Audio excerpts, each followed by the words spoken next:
Hello అండి, నా పేరు సురేష్ అండి. ఈ వీడియోలో ఛాలెంజ్ నెంబర్ 10ని సాల్వ్ చేసి చూపిస్తానండి. కాన్సెప్ట్ వచ్చేసరికి ఈవెంట్ రిజిస్ట్రేషన్ సిస్టమ్ అండి. సో కొన్ని ఈవెంట్స్ ఇచ్చానండి మీకు. ప్రతి ఈవెంట్కి నెంబర్ ఉంది. ఈ నెంబర్ని బేస్ చేసుకుని ఈవెంట్ని రిజిస్టర్ చేస్తామండి. ఓకే, సో ఇక మన టాస్క్లో వచ్చేసరికి మల్టిపుల్ ఈవెంట్స్ని రిజిస్టర్ చేయాలి.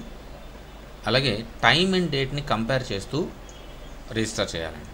ఒకవేళ కానీ ఒకే ఈవెంట్కి సేమ్ డేట్ అండ్ టైం ఉంటే ఆ ఈవెంట్ రిజిస్టర్ అవ్వకూడదండి. చూడండి, ఇక్కడ 1కి 2కి సేమ్ టైము సేమ్ డేట్ ఉన్నాయి.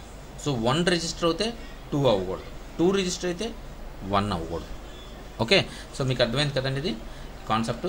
సో ఇక మన ప్లాన్కి వస్తే అవుట్పుట్ ఎలా అయితే ఉందో దాన్ని చూసి మనం ఈజీగా ప్లాన్ చేసేసుకోవచ్చు. చూడండి, ఇక్కడ ఒక లిస్ట్ ఇస్తున్నాం, అంటే వైల్ లూప్ యూస్ చేసే లిస్ట్ ఇస్తున్నాం. ఓకే, సో ఇక్కడ చూడండి, ఒక క్వశ్చన్ అడుగుతున్నాం, అంటే ఒక ఇన్పుట్ బాక్స్. ఆ ఇన్పుట్ బాక్స్లో ఇంటిజర్ అడుగుతున్నాము. అడిగిన తర్వాత ఒకవేళ 1 అని టైప్ చేస్తే అది ఉంటే రిజిస్టర్ చేసేస్తున్నాము. సో ఒకవేళ కానీ ఆల్రెడీ ఎగ్జిస్ట్ అయితే అది కాన్ఫ్లిక్ట్ వచ్చిందని చెప్పేసి మనం ఇక్కడ మెసేజ్ ఇస్తున్నాము. మెసేజ్ ఇచ్చింది కాకుండా ఆల్రెడీ మనం ముందు ఇదే టైం అండ్ డేట్కి ఇంతకుముందు ఒకటి రిజిస్టర్ అయ్యామని చెప్పేసి ఇస్తున్నాము. ఓకే, సో అలాగే ఒక లిస్ట్ ఇస్తున్నాము. కాన్సెప్ట్ అంతా కంప్లీట్ అయిపోయిన తర్వాత మనం దేంట్లో రిజిస్టర్ అయ్యాము అనేది. ఓకే, సో మీకు అర్థమైంది కదండి, ఈజీగా ఉంది ఇక్కడ. సో మనం స్టార్ట్ చేసేద్దాము. ముందుగా నేను ఒక వేరియబుల్ తీసుకుంటున్నానండి, రిజిస్టర్ ఈవెంట్స్ అని ఈక్వల్ టు ఒక డిక్షనరీ ఇస్తున్నానండి. సో ఇందులో మనం రిజిస్టర్ అయిన ప్రతిదీ కూడా సేవ్ చేద్దాం. ఓకే, సో ముందుగా while loop. Okay, so while లూప్లో ఫర్ లూప్ ఐడి అలాగే event. Okay, so event ID రెండు తీసుకుంటున్నాం. ఇందులో events dot items. Okay, so print చేద్దాం. లిస్ట్ అంతా కూడా ప్రింట్ అయ్యేలాగా. సో ఫార్మాట్ చేసి, సో దీన్ని కాపీ పేస్ట్ చేసి దీంట్లోనే డైనమిక్ వాల్యూస్ చేంజ్ చేసేద్దాం. ఓకే, సో 1 డైనమిక్ కాబట్టి ఇక్కడ ఐడి అని ఇస్తే ఐడి వచ్చేస్తుంది. అలాగే title dynamic, so event title. So date dynamic, event date. Time dynamic, event time. అలాగే లొకేషన్ కూడా డైనమిక్.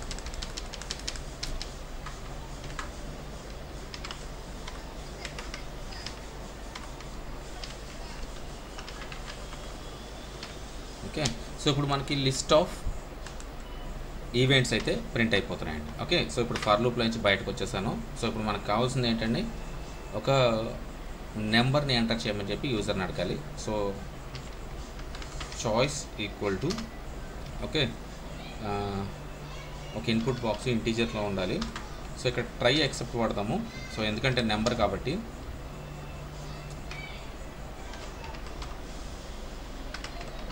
ట్రై.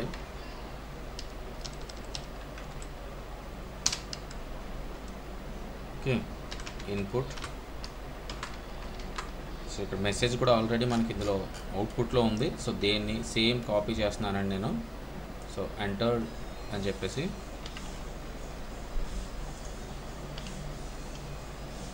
ఓకే, సో ఇప్పుడు మెసేజ్ ఇచ్చేసాము. సో యూజరు నెంబర్ ఎంటర్ చేస్తాడు. సో ఒకవేళ నెంబర్ కాకుండా ఏ క్యారెక్టర్ స్ట్రింగ్ ఎంటర్ చేస్తే మనం ఎక్సెప్ట్లో రాద్దాం. ఎక్సెప్ట్ వాల్యూ ఎర్రర్లో. ఓకే, సో ఒక మెసేజ్ ఇస్తున్నాను, print invalid output. Okay, okay, invalid input not output, sorry. Okay, enter only number. Okay, so ఇక్కడ కంటిన్యూ చేద్దాం. సో నెంబర్ వచ్చేసింది మనకి ఇప్పుడు. ఒకవేళ నెంబర్ వచ్చిన తర్వాత ఒకవేళ నెంబర్ 0 అయితే వైల్ లూప్ని ఎగ్జిట్ చేయడానికి ఒక condition. So if choice double equal to 0 అయితే ఓకే. సో ప్రింట్ వద్దు, బ్రేక్ చేసేస్తున్నాను డైరెక్ట్గా, ఇంకేం మెసేజ్ ఇవ్వకుండా. ఓకే, దీని తర్వాత నెంబర్ కానీ 1 కానీ 2 కానీ ఇది కానీ ఎంటర్ చేస్తే, ఏది ఎంటర్ చేసినా కూడా ఒకసారి మనం ఆ ఈవెంట్స్లో నెంబర్ ఉందో లేదో చెక్ చేసుకోవడం కోసం ఒక condition. So if choice not in events, so ఇప్పుడు ఒక మెసేజ్ ఇవ్వాలి, print event no ID not found. Okay, so message ఇచ్చిన తర్వాత కంటిన్యూ చేసేస్తున్నాం దీన్ని కూడా. సో కంటిన్యూ చేసాం. సో ఇప్పుడు కండిషన్స్ ఏవైతే ఉన్నాయో అవి ఇంప్లిమెంట్ చేసాము. సో ఇప్పుడు నెంబరు పర్ఫెక్ట్గా వచ్చింది అనుకోండి. సో ఆ నెంబర్ని తీసుకుని మనం ఒక వేరియబుల్లో స్టోర్ చేసుకుందాం. సో ఎందుకు స్టోర్ చేసుకుందాం చెప్తాను చూడండి ఇక్కడ. సో సెలెక్టెడ్ అని చెప్పి ఒకటి తీసుకుంటున్నాను. సెలెక్టెడ్ అని ఒక వేరియబుల్ తీసుకుని ఈవెంట్స్లో మనం ఏదైతే నెంబర్ ఇచ్చామో ఆ నెంబర్ని ఇక్కడ ఇస్తున్నానండి. సో ఇప్పుడు ఏం జరుగుతుందండి, ఈ సెలెక్టెడ్ అనే వేరియబుల్లో మనం ఏ నెంబర్ అయితే సెలెక్ట్ చేసామో ఆ డేటా మొత్తం కూడా మనకి వచ్చింది అనమాట. ఓకే, సో ఆ నెంబర్ బేస్ చేసుకుని ఆ వాల్యూ అంతా కూడా మనం తెచ్చేసుకుంటున్నాం. ఓకే, సో కీ అనేది నెంబరు, సో వాల్యూ అనేది ఇదంతా డేటా అంతా. సో వాల్యూ తెచ్చుకున్నాము. ఇప్పుడు వాల్యూ అంతా కూడా సెలెక్టెడ్లోకి వచ్చేసిందండి. సో ఇందులో మనకి టైము డేటు కావాలి. సో ఎందుకంటే మనం టైము డేట్నే కదండి మనం కంపేర్ చేయాల్సింది. సో కాబట్టి నేను ఇంకొక వేరియబుల్ తీసుకుంటున్నాను, date_time అని చెప్పేసి ఈక్వల్ టు దీన్ని స్ట్రింగ్లో పెట్టుకుందాము, కంపేర్ చేసుకోవడానికి ఈజీగా ఉంటుంది. ఓకే, సెలెక్టెడ్ డేటు అలాగే సెలెక్టెడ్ టైం. సో ఇప్పుడు ఈ రెండు కూడా మనకి డేట్ అండ్ టైం, ఈ రెండు కూడా date_timeలోకి స్టోర్ అయ్యి ఉన్నాయండి. ఓకే, సో ఇప్పుడు మనం ఈ డేట్ అండ్ టైము ఇందులో ఉందో లేదో చెక్ చేసుకోవాలి. ఎందుకంటే ఇందులో ఉంటే అది మనకి రిజిస్టర్ అవ్వకూడదు, లేకపోతే రిజిస్టర్ అవ్వాలి. కాబట్టి ఇక్కడ ఒక కండిషన్ రాసుకోవాలి ఇక్కడ. సో కండిషన్ వచ్చేసరికి ఇఫ్ date_time ఇన్ రిజిస్టర్డ్ ఈవెంట్స్లో ఉంటే, ఒకవేళ అప్పుడు మనకు ఒక మెసేజ్ కావాలి. సో ప్రింట్, ఇక్కడ ఆల్రెడీ మెసేజ్ ఉందండి. సో నేను ఇక్కడ రాస్తున్నాను ఆల్రెడీ రిజిస్టర్డ్ అని చెప్పేసి. ఇక్కడ చూడండి మీకు కాన్ఫ్లిక్ట్ అని చెప్పేసి ఒక మెసేజ్ అవుట్పుట్లో ఇచ్చాను. సో సేమ్ మెసేజ్ని మనం యూజ్ చేయొచ్చు. ఓకే, సో ఇక్కడ డైనమిక్గా ఓకే రిజిస్టర్డ్ ఈవెంట్స్ అని చెప్పి అందులో డేట్ అండ్ టైం పాస్ చేసామంటే మన date and time so already ఉంది. కాబట్టి ఈ రిజిస్టర్డ్ ఈవెంట్స్లో మనం ఎంటర్ చేసిన డేట్ టైం ఏదైతే ఉంటుందో ఆ డేట్ అండ్ టైము ఆటోమేటిక్గా డిటెక్ట్ అయిపోతుంది అనమాట. సో మనకి అక్కడికి పాస్ట్లో మనం అంతే డేటా చెప్పాను కదండి మీకు. డేటాలో ఒకవేళ కానీ పైథాన్ వర్క్షాప్ కానీ మనం రిజిస్టర్ అయ్యి ఉంటే ఓకే ఏ కాన్ఫరెన్స్ అవ్వకూడదు. అప్పుడు మనం 1 ఎంటర్ చేసినప్పుడు రిజిస్టర్ అయిపోయాం. సో 2 ఎంటర్ చేసినప్పుడు ఏం చెప్పాలి అని అంటే పైథాన్ వర్క్షాప్ నువ్వు ఆల్రెడీ రిజిస్టర్ అయ్యావు కాబట్టి కాన్ఫ్లిక్ట్ వచ్చిందని చెప్పాలి. ఓకే, సో దానికోసం నేను ఏం చేస్తున్నానంటే మనకి 1 రిజిస్ట్రేషన్ అయినప్పుడు రిజిస్టర్డ్ ఈవెంట్స్లో రిజిస్టర్ అయిపోయి ఉంటుంది ఈ పైథాన్ వర్క్షాప్ అనేది. సో ఈ డేట్ అండ్ టైం ఆల్రెడీ ఉంటుంది అందులో. కాబట్టి సో నేను ఈ రిజిస్టర్డ్ ఈవెంట్లో డేట్ అండ్ టైం ఏదైతే మనం తీసుకుంటున్నామో ఆ డేట్ అండ్ టైము ఇక్కడ వచ్చేలాగా పెట్టాను అనమాట. ఓకే, సో మీకు అర్థమైంది కదండి. సో ఇప్పుడు ఇఫ్ కండిషన్ రాశాను కదండి. ఇప్పుడు ఎల్స్ కండిషన్లో ఒకవేళ అందులో లేకపోతే ఓకే సో మనకి రిజిస్టర్డ్ ఈవెంట్స్లోకి యాడ్ అయిపోయేలాగా రాసుకుంటాం అనమాట. Okay, so else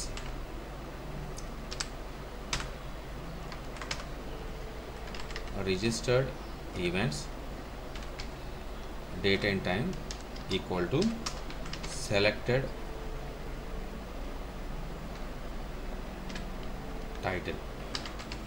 okay, so ఇక్కడ ఏం జరుగుతుందని అంటే ఆ రిజిస్టర్డ్ ఈవెంట్లో డేట్ అండ్ టైం కీ కింద అలాగే టైటిల్ వచ్చి వాల్యూ కింద సెలెక్ట్ అయిపోతుంది, అక్కడ యాడ్ అయిపోతుందండి. ఓకే, సో ఇప్పుడు మనం ఒక మెసేజ్ ఇవ్వాలి. సో ప్రింట్ చూడండి ఇక్కడ దీనికి కూడా ఒక మెసేజ్ ఇచ్చాం మనం. సో రిజిస్టర్డ్ ఫర్, సో అదే మెసేజ్ని కాపీ పేస్ట్ చేస్తున్నాను. ఓకే, సో ఇది డైనమికల్గా కావాలి కాబట్టి కర్లీ బ్రాకెట్స్లో సెలెక్టెడ్ టైటిల్ అన్నామంటే సో ఆ టైటిల్ అక్కడ ప్రింట్ అయిపోతుంది. ఓకే, సో ఇప్పుడు లాజిక్ అంతా కూడా మనం కంప్లీట్ చేస్తామండి. ఓకే, సో ఇప్పుడు మనం బయటకు వచ్చి మనం ఏవైతే రిజిస్టర్ చేస్తున్నామో ఆ రిజిస్టర్డ్ ఈవెంట్స్ అన్నీ కూడా ప్రింట్ చేసుకుంటే సరిపోతుంది. ఓకే, సో ఇక్కడ ఏం చేస్తున్నాను, ఒక ఫర్ లూప్ రాస్తున్నానండి. సో రిజిస్టర్డ్ ఈవెంట్లో మనకి ఒక డిక్షనరీ ఫార్మాట్లో ప్రింట్ అవుతుంది. సో ఒకసారి చూద్దాం ఎలా ప్రింట్ అయిందనేది తెలుస్తుంది కదా మనకి. ఇదిగోండి రిజిస్టర్డ్ ఈవెంట్స్ అని చెప్పేసి ఇస్తున్నాను. ఒకసారి రన్ చేద్దాము. ఓకే, సో రన్ చేశాను. సో 1 అని ఇచ్చాను, అలాగే మళ్ళీ 4 అని ఇస్తున్నాను. సో 2 రిజిస్టర్ చేశాను. ఓకే, 0 ఇస్తున్నాను. ఎగ్జిట్ చేస్తే ఇక్కడ చూడండి డిక్షనరీ ఫార్మాట్, ఒక కీ ఏమో డేట్ కింద, వాల్యూ ఏమో ఒక టైటిల్ కింద స్టోర్ అయింది. ఓకే, సో కీస్ వాల్యూస్ అలా స్టోర్ అయింది. ఓకే, సో ఇప్పుడు మనం ఫర్ లూప్ రాసి ఆ స్టోర్ అయినవన్నీ కూడా ప్రింట్ చేసుకున్నాం. ఓకే, సో ఫర్ డేటు అలాగే టైటిల్ ఇన్ రిజిస్టర్డ్ ఈవెంట్స్లో డాట్ ఐటమ్స్ అంటే మనకు అందులో కీ వాల్యూ 2 వస్తాయి. సో ప్రింట్ ఇక్కడ ఫార్మాట్ చేసి, సో సేమ్ ఫార్మాట్ మనం ఆల్రెడీ అవుట్పుట్లో ఉంది కదండి, అదే ఫార్మాట్లో ప్రింట్ చేసుకుందాము. సో ముందు టైటిల్, తర్వాత date. Okay, title at date. Okay, so save చేస్తున్నాను. ఇప్పుడు మళ్ళీ రన్ చేద్దాం. ఓకే, సో ఇక్కడ 1 టైప్ చేస్తున్నాను. So registered for python workshop అంది, రైట్. మళ్ళీ 2 టైప్ చేస్తున్నాను. ఇక్కడ చూసారా మెసేజ్ మనకి ఏమొచ్చిందో, కాన్ఫ్లిక్ట్ అని చెప్పేసి you are already registered for python workshop. So నేను 2 టైప్ చేశాను. 2 ఏంటంటే లిస్ట్లో మనకి ఏఐ కాన్ఫరెన్స్. సో ఏఐ కాన్ఫరెన్స్కి చేస్తే నువ్వు ఆల్రెడీ పైథాన్ వర్క్షాప్కి రిజిస్టర్ అయ్యి ఉన్నావు కాబట్టి అవ్వదు అని చెప్పేసి ఇస్తుంది. ఓకే, సో మళ్ళీ లిస్ట్ చూస్తున్నాము. లిస్ట్లో 3 చేస్తున్నాను. ఓకే, సో 3 కూడా రిజిస్టర్ అయింది. ఓకే, 5 చేస్తున్నాను. ఈవెంట్ ఐడి నాట్ ఫౌండ్ అని వచ్చింది, చూసారా, ఈవెంట్ ఐడి నాట్ ఫౌండ్ అని వచ్చింది. ఓకే, సో ఇప్పుడు 0 చేస్తున్నాను. ఇదిగోండి లిస్ట్ ఆఫ్ ఈవెంట్స్ మనకి 2 మాత్రమే రిజిస్టర్ అయ్యాయి. ఓకే, సో లిస్ట్ కూడా మనం అనుకున్నట్టుగా అవుట్పుట్లో వచ్చేస్తుంది. ఓకే, సో ఇప్పుడు మీకు అర్థమైంది కదండి నేను ఎలా కంప్లీట్ చేశానో ఈ టాస్క్ అనేది. సో మీరు కూడా కంప్లీట్ చేసి ఉంటారని అనుకుంటున్నాను. సో కంప్లీట్ చేస్తుంటే ఒక లైక్ చేయండి. ఓకేనండి, బాయ్ అండి.